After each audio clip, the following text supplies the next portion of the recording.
राष्ट्रपति भैरों सिंह शेखावत की जयंती के मौके पर समारोह का आयोजन किया गया है। विद्याघर नगर में भैरों सिंह शेखावत स्मृति स्थल पर प्रार्थना सभा का आयोजन किया गया है। प्रार्थना सभा में राज्यपाल हरिभाऊ बागड़े, सीएम भजनलाल शर्मा ने शिरकत की है।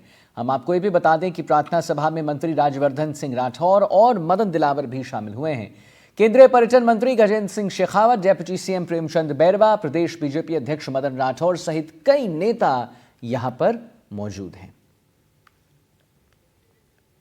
सीधी तस्वीरें हम आपको दिखा रहे हैं जयपुर से, जहां पूर्व राष्ट्रपति भैरों सिंह शेखावत की जयंती के मौके पर समारोह का आयोजन किया है। आप देख सकते हैं कैसे मुख्यमंत्री भजनलाल शर्मा, कैबिनेट मंत्री राज्यवर्धन सिंह राठौर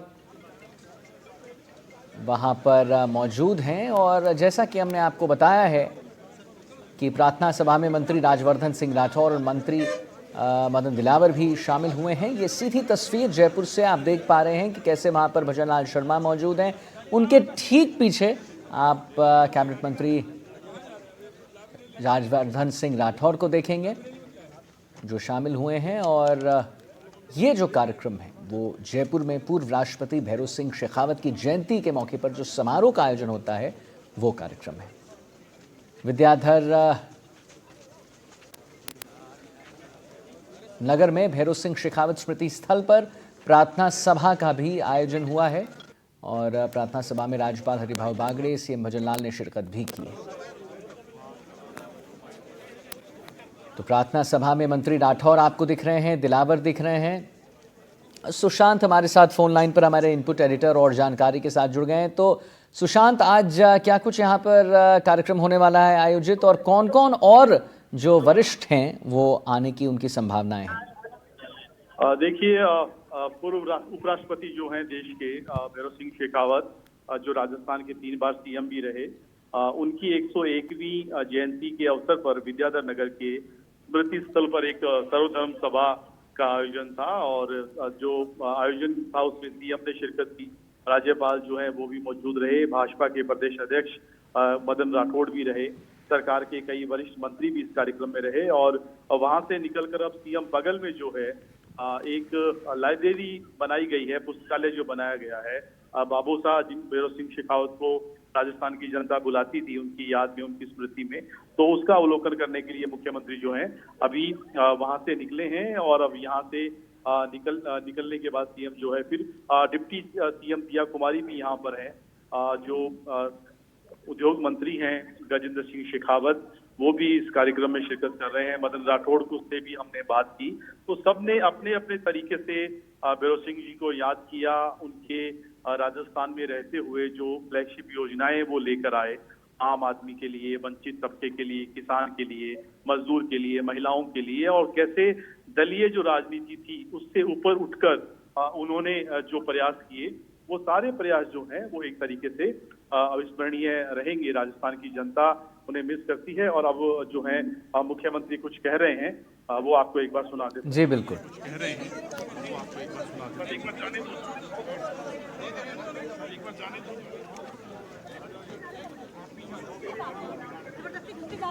बिल्कुल, सीएम का कार्यक्रम जो है वो यहाँ पर अब खत्म होता हुआ और सीएम यहाँ से रवाना हो रहे हैं। यहाँ से सीधा जो है अभी मुख्यमंत्री आवास जाने का कार्यक्रम। और हम जो बात कर रहे थे भैरों सिंह शेखावत की, तो जितने भी नेताओं से हमने यहाँ पर बात की, सबकी एक जो सोच वो थी कि कैसे राजनीति में रहते हुए अजात शत्रु जो है वो बना जा सकता है।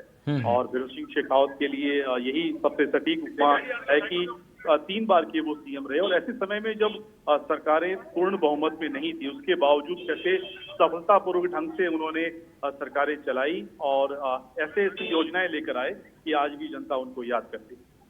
जी, कौन कौन सी योजना सुशांत, जरा आज हम उनको याद कर रहे हैं, उनके दिवंगत आत्मा के लिए प्रार्थना कर रहे हैं, तो उनकी भी बात हो जाए।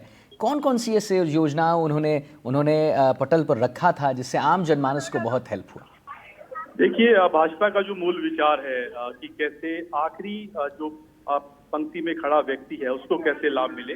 अंत्योदय योजना जो कि एक तरीके से दीनदयाल उपाध्याय का मूल विचार था, संघ को आगे बढ़ाने में भाजपा के जब गठन हुआ था उस वक्त भी तो वो एक महत्वपूर्ण पहलू था उनके। और दूसरा जो मैं कह रहा था, वो हमेशा अपने कार्यक्रमों में एक बात कहा करते थे कि किसी भी नेता को आप केवल जाति के आधार पर अगर चूज करेंगे तो वो राजनीति के लिए अच्छा नहीं है। उनके बहुत सारे ऐसे सार्वजनिक कार्यक्रमों के भाषण अगर हम सुने लाइब्रेरी से, तो ये बात हमेशा कॉमन रहती है और आज के दौर में बहुत ज्यादा प्रासंगिक हो जाती है, क्योंकि आप समझिए कि आज के दौर में एक बड़ा जो राजनीति का तबका है वो जातीय राजनीति की ओर बढ़ रहा है। तो ऐसे में भैरव सिंह शेखावत के विचार बहुत ज्यादा प्रासंगिक हैं। बिल्कुल बिल्कुल। और जैसा कि हम अपने दर्शकों को भी बता रहे थे कि कैसे इनको जितने भी वहाँ पर तमाम नेता हैं वो भी बड़ा मानते थे, बहुत प्यार करते थे। उनके लिए एक लगाव भी था, क्योंकि जाति धर्म इन सबसे बड़ा ऊपर उठकर इन्होंने राजनीति की। सुशांत।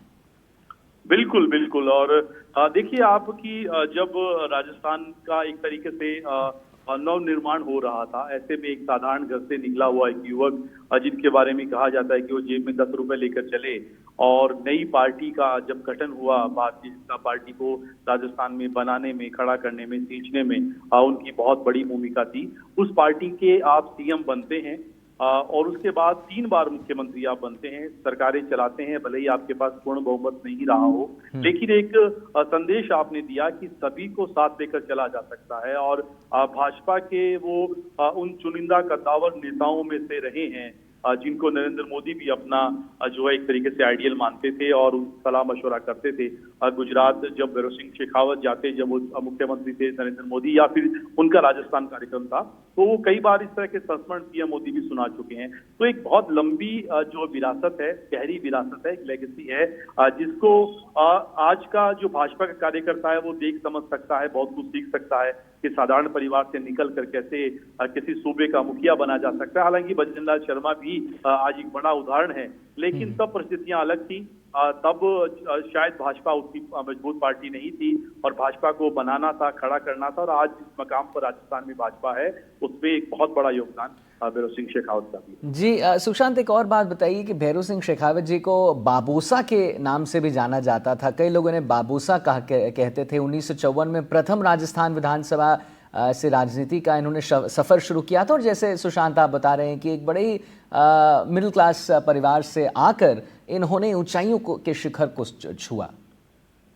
बिल्कुल आप ठीक कह रहे हैं। बाबूसा राजस्थान में जो है वो एक तरीके से जो कल्चर है उसमें परिवार के वरिष्ठ सदस्य को कहा जाता है, और आप ये समझिए कि वो बाबूसा के रूप में ही आज भी जाने जाते हैं। आज भी इस कार्यक्रम में जब हम लोगों से बात कर रहे थे तो बाबूसा के संबोधन से ही उन्हें बुलाया जा रहा था। तो आप समझिए कि 101वीं जयंती पर भी उनको श्रद्धांजलि देने के लिए, उनको पुष्पांजलि देने के लिए, उनको याद करने के लिए बड़ी संख्या में बियॉन्ड पॉलिटिक्स, आप ये नहीं कह सकते कि केवल बीजेपी के नेता यहाँ पर आए हैं। हमने देखा कांग्रेस के भी कई नेता, धर्मेंद्र राठौड़, हमने उनसे बात की, अब वो भी उसी शिद्दत के साथ उनको याद कर रहे हैं। चलिए ठीक है, बहुत बहुत धन्यवाद सुशांत आपका महत्वपूर्ण जानकारी देने के लिए और हमें तमाम बातों से अवगत कराने के लिए।